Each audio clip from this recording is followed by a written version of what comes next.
Thanks everyone. Australian head coach Andrew McDonald joining us this evening after day two. So any questions for Andrew, raise your hand and we'll get underway.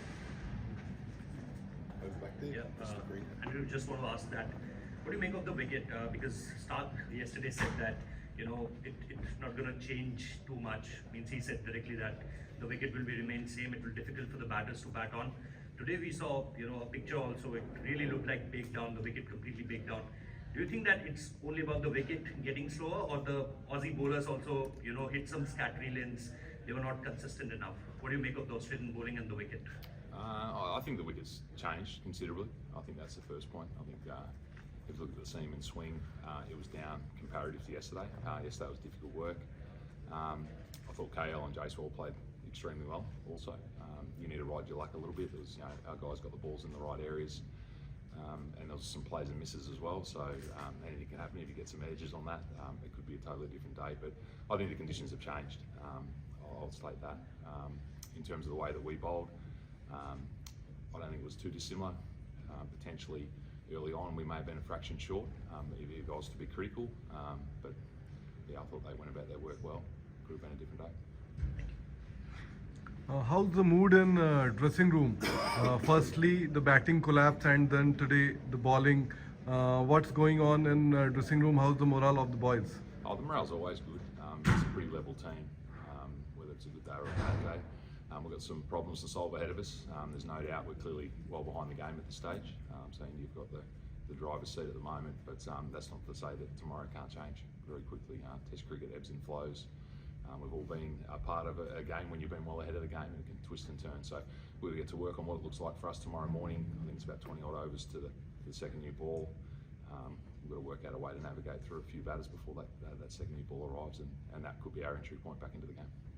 And you were just mentioning that wicket has changed and now it looks slightly batting friendly. So given that and India's lead over 200 plus, do you think that Australia will be confident of chasing, say, anything like 400 plus or maybe even more?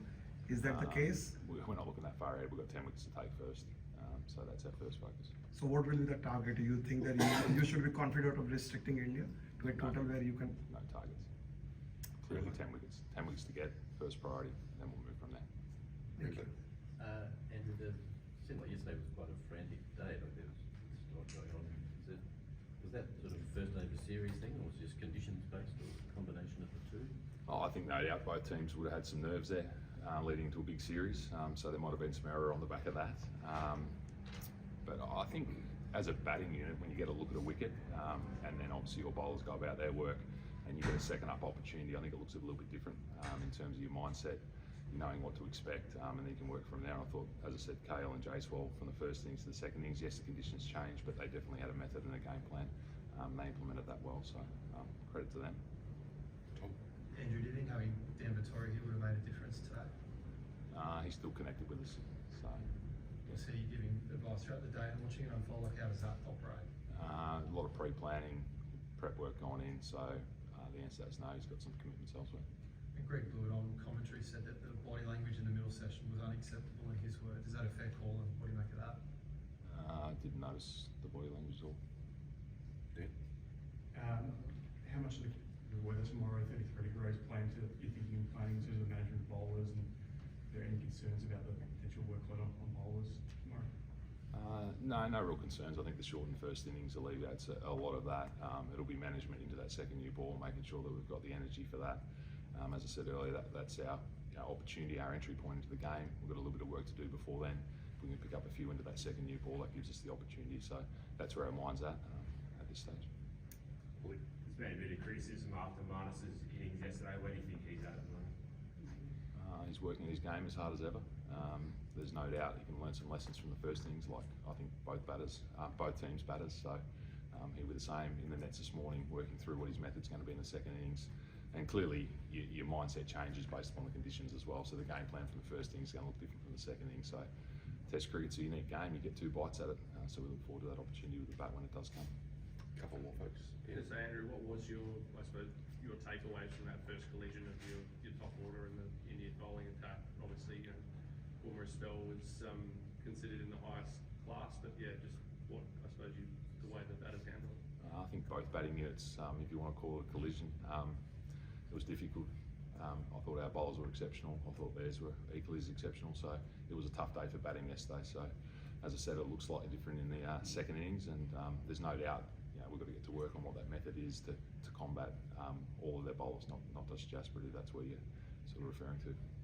Right.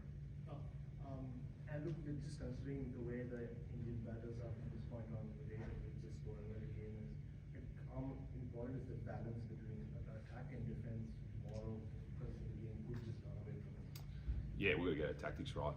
If we're too aggressive, then the scoreboard runs, and then you put yourself right up against it. So it's a real combination about controlling the tempo of the game and creating opportunities within that, and that's what we're trying to do today. So we bounced in and out of some plans. Did they work? We thought at times they were working. We could have created some opportunities in and amongst that. It wasn't to be, but I think the plans that the boys rolled through were good. They were clear, and it'll be more of the same tomorrow. Last one. We got caught by surprise by how little swimming seems to happen this afternoon. Did that surprise you guys at all? The surface looked considerably drier today. It dried out fairly quickly. We thought there may have been a little bit more there. I suppose, if you want to say that we're a little bit surprised, there wasn't as much seam movement or swing, and I think the bowlers were presenting the seam in a similar fashion to they were yesterday, so I think the conditions may have had some say in that.